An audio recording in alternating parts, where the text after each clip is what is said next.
मैं राकेश मीना, सहायक आचार्य राजनीति विज्ञान, राजकीय महाविद्यालय नौहर। इस वीडियो में हम बीए पार्ट फर्स्ट में पॉलिटिकल साइंस में भारतीय राजनीतिक विचारकों में मनु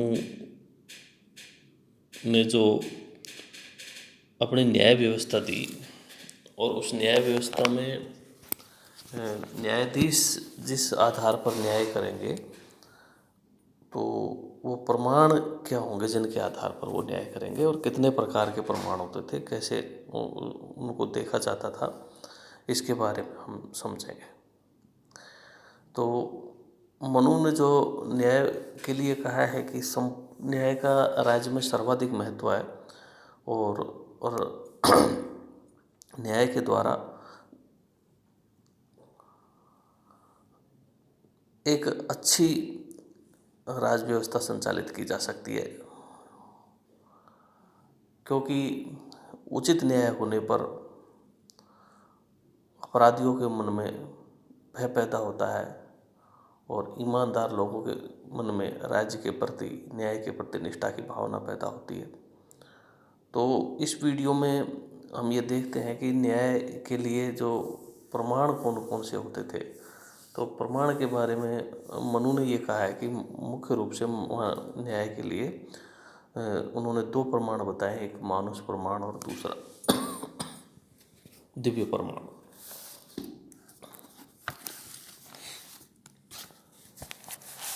मानुष प्रमाण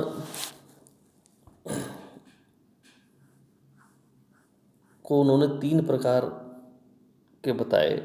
उसमें उन्होंने कहा है कि लिखित, युक्ति या भोग और साक्षी, ये तीन जो है मानुष प्रमाण। इन मानुष प्रमाणों में उन्होंने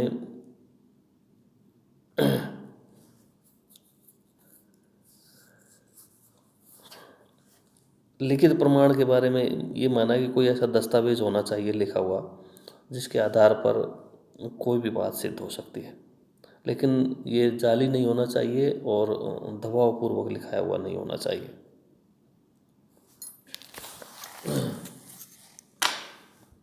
उसके बाद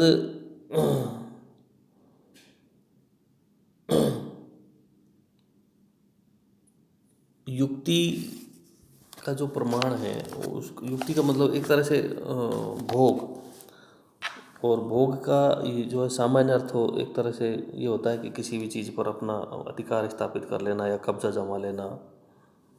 तो भोग को या युक्ति को ध्यान में रखकर किसी भी संपत्ति के बारे में, किसी वस्तु के बारे में उसका जो है स्वामित्व का पता लगाया जाता है कि इसका स्वामित्व क्या है, कौन है, किसका इसके ऊपर अधिकार क्षेत्र है।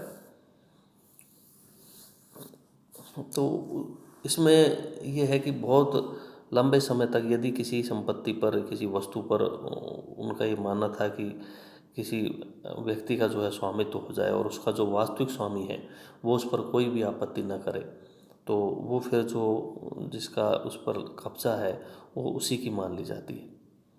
तो ये उन्होंने युक्ति के बारे में कहा। तीसरा उन्होंने मानुष प्रमाण बताया साक्षी।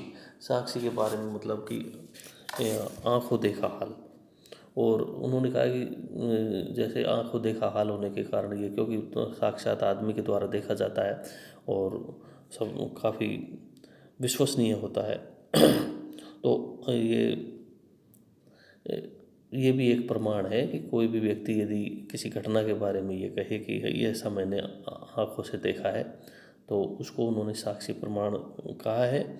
और लेकिन उन्होंने ये कहा है मनु ने कि हमेशा कुछ लोग उन्होंने ऐसे बताए हैं जिनके साक्षी पर विश्वास नहीं करना चाहिए। उसमें तो सेवक है, शत्रु है, और जैसे सन्यासी है,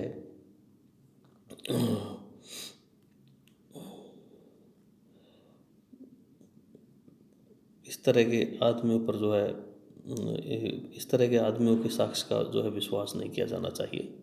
और साक्ष्य के बारे में उन्होंने कहा है कि साक्ष्य से पूर्व एक तरह से शपथ का विधान भी रखना चाहिए। झूठे साक्षी जो देते हैं उनको कड़ा दंड दिया जाना चाहिए।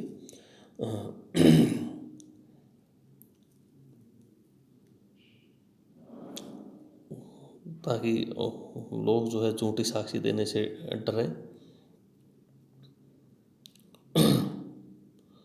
और यदि किसी मामले में ब्राह्मण कोई साक्षी देता है तो उस साक्षी को एक मतलब सबसे ज़्यादा और महत्व उस साक्षी को दिया जाना चाहिए कि यदि ब्राह्मण किसी बात को कहते हैं कि मैंने इसको अपनी आंखों से देखा है, तो ब्राह्मण जो है साक्षी के रूप में उपस्थित होता है और कोई बात कहता है तो उसको सर्वाधिक महत्व दिया जाना चाहिए। उसके बाद में उन्होंने दूसरा जो प्रमाण बताया वो है दिव्य प्रमाण। वैसे दिव्य प्रमाण के बारे में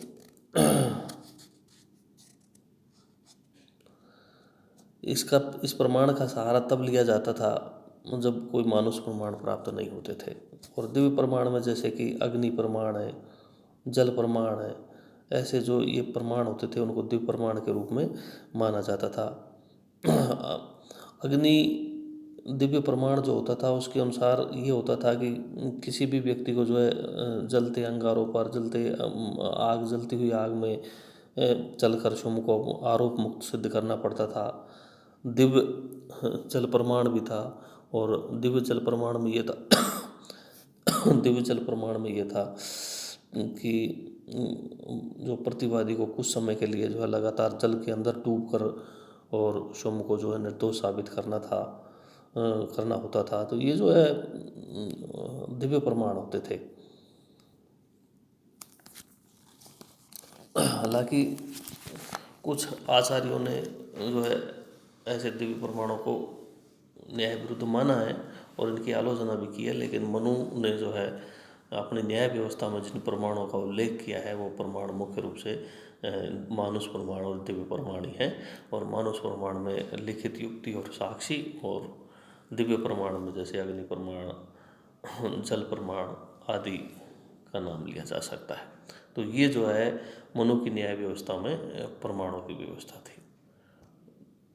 धन्यवाद।